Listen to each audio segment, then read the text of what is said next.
You're listening to the Daily Batuta News Wrap, live on Desert Rock FM.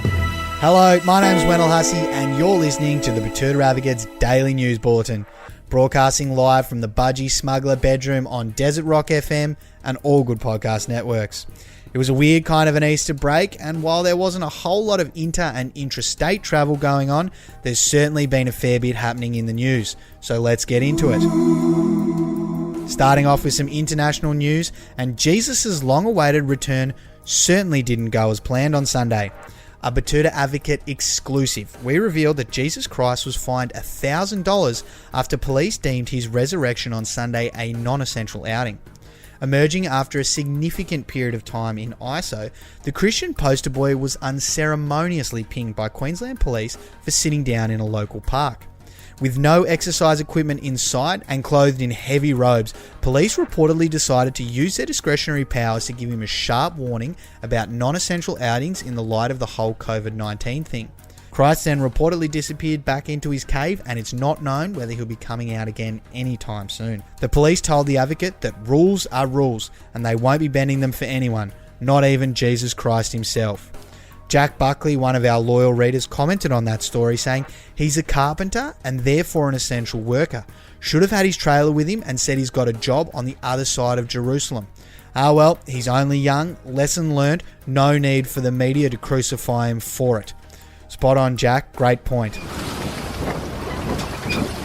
In other news of national significance now, and down south, some Melbourne elites hiding in Portsea were given away over the weekend by stickers for weird private school sports on the back of their luxury vehicles.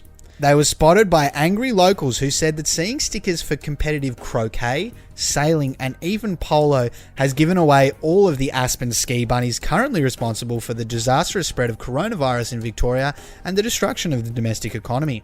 As the nation locked down for the quietest Easter since World War I, there were still a few people like the Smorgaloo family who, fearing neither accountability nor repercussions for their decision to leave the hedges of their Toorak homes, said the Easter lockdown wasn't directed at people like them.